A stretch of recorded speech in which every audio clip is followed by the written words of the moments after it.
পারলাম। এই যে লেবু, প্রত্যেক লেবু পেরে এখন লেবু খাচ্ছি। আগেও এসেছিলাম, দূর দূর থেকে আসছে লেবু বাগানে লেবু দেখতে।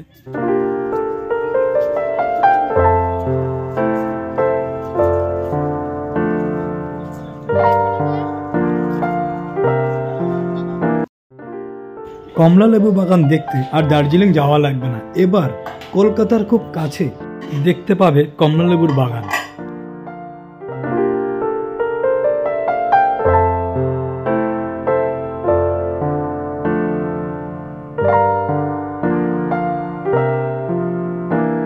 ছোট ছোট কমলালেবু গাছ, যেটি চাইনিজ কমলালেবু বলছে। এখানে বিভিন্ন ধরনের কমলালেবু গাছ আছে। তো যেটার বিষয়ে কিছু জেনে নেব, এখানে একটি ভাই আছে, ভাইয়ের কাছ থেকে জেনে নেব। তো চলো যাওয়া যাক ভাইয়ের কাছে, কী কী কমলালেবু গাছ আছে এবং কেমন ধরনের। খুব মিষ্টি, এখানে একটা কমলালেবু দিয়েছে আমাকে, খেতে খুব মিষ্টি লাগলো। তো আরও কিছু তথ্য জেনে নেবো ভাইটির কাছ থেকে। তো চলো যাই ভাইটির কাছে। তোমাদের এই জায়গাটার নামটা কি? জায়গাটার নাম হচ্ছে কেওটসা গ্রাম। কেওটসা গ্রাম। আচ্ছা আচ্ছা। প্রপার সিটি কি আছে এখানে? Proper city Ashoknagar. অশোকনগর থেকে আসতে গেলে কিভাবে আসবে এখানে? শিয়ালদা থেকে যদি আসেন, শিয়ালদা ট্রেন রুটে আসেন, তাহলে অশোকনগরে নামবেন। ওখান থেকে স্টেশনটা পার করে রাস্তার ওই পারে গিয়ে বলবেন আমি পারুলিয়া যাব। পারুলিয়া, আচ্ছা, পারুলিয়া এসে নামলেন। ওখান থেকে 2 মিনিটের হাঁটা পথ আমার বাগান। আচ্ছা। আর যদি আসেন কচুয়া হাবড়া হয়ে, তাহলে হাবড়ায় কচুয়ায় নামবেন, ওখান থেকে টোটো ধরবেন, একদম আমার নার্সারির সামনে এসে নামবেন। আচ্ছা, কি বলতে হবে নার্সারির সামনে জায়গাটা? বলবো কেওটসা গ্রামে যাব। কেওটসা গ্রামে যাব। ওকে, ঠিক আছে। বলছি, আর এই যে বাগানটি করেছে, নার্সারি তো এটা তোমাদের, তো নার্সারির নামটা কি আছে? সুধীর নার্সারি। সুধীর নার্সারি। এটা কত বছর মোটামুটি এই প্ল্যানটা চলছে?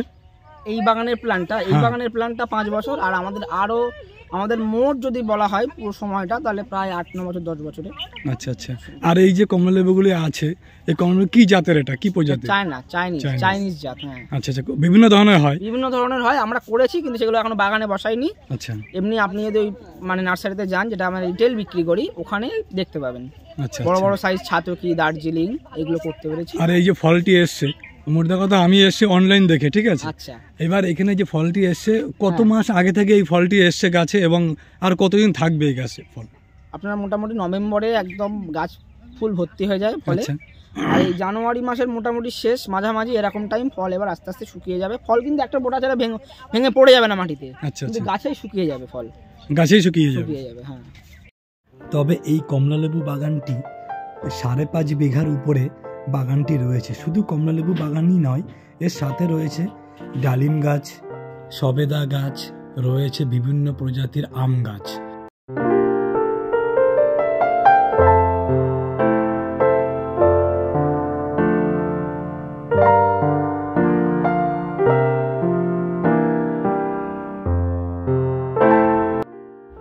ভিডিওটি আজ এখানেই শেষ করলাম।